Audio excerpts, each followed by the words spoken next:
Five News. Five News. High Five.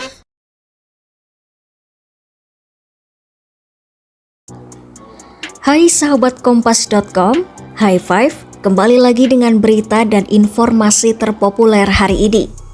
Dan inilah 5 berita terpopuler edisi 7 November 2025.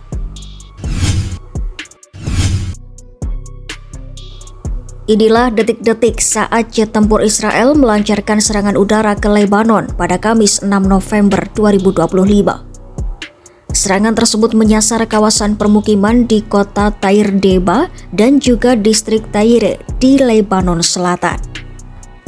Militer Israel mengeklaim telah memberi peringatan evakuasi kepada warga sebelum melancarkan serangan tersebut. Serangan udara itu terjadi hanya beberapa jam setelah Hizbullah mendesak pemerintah Lebanon untuk tidak memasuki negosiasi dengan Israel. Rekaman memperlihatkan momen proyektil menghantam bangunan permukiman disertai suara ledakan dan asap tebal yang mengepul di udara.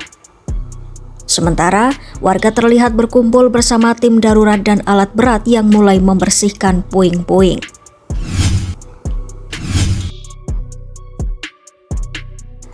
Penyidik Direktorat Reserse Kriminal Umum Polda Metro Jaya menetapkan 8 orang sebagai tersangka dalam kasus tudingan ijazah palsu Presiden ke-7 RI Joko Widodo. Di Treskrimum Polda Metro Jaya, Kombes Imam Imanuddin menjelaskan bahwa 8 tersangka ini dibagi dalam 2 klaster berdasarkan peran dan perbuatan hukum masing-masing. Klaster pertama terdiri dari Egy Suyana, Kurnia Tri Royani, Rizal Fadilah, Rustam Effendi, dan Damai Hari Lubis. Mereka dijerat pasal 27A dan pasal 28 Undang-Undang Informasi dan Transaksi Elektronik serta pasal 310 dan 311 KUHP tentang pencemaran nama baik dan ujaran kebencian. Mereka juga disangkakan melanggar pasal 160 KUHP tentang penghasutan untuk melakukan kekerasan terhadap penguasa umum dengan ancaman pidana maksimal 6 tahun penjara. Sementara itu, klaster kedua meliputi Roy Suryo, Rismon Sianipar, dan Tifauzia Tiasuma. Ketiganya mendapat 2 pasal tambahan yaitu pasal 32 ayat 1 dan pasal 35 Undang-Undang ITE yang mengatur tentang penghapusan, penyembunyian, atau manipulasi dokumen elektronik milik orang lain. Kini ketiganya terancam hukuman penjara antara 8 hingga 12 tahun.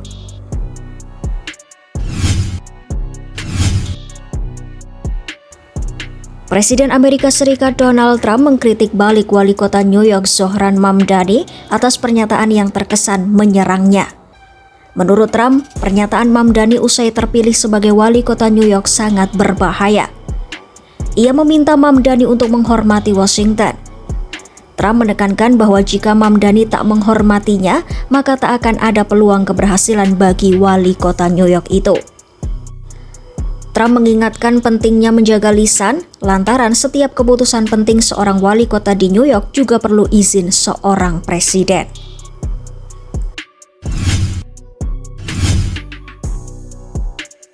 Penutupan pemerintah atau government shutdown di Amerika Serikat masih berlangsung dan memasuki hari ke-37 pada Kamis 6 November 2025.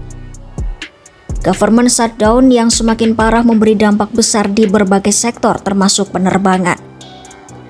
Dilaporkan, maskapai AS mulai membatalkan ratusan penerbangan karena perintah administrasi penerbangan federal untuk mengurangi lalu lintas di bandara. Salah satu bandara yang menjadi kacau akibat government shutdown adalah Bandara Internasional Denver.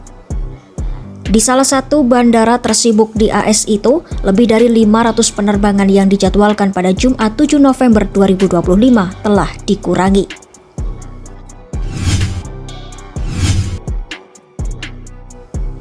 Pasukan Paramiliter Rapid Support Force atau RSF menyatakan setuju atas usul gencatan senjata kemanusiaan yang diinisiasi kelompok mediator yang dipimpin Amerika Serikat atau Quad.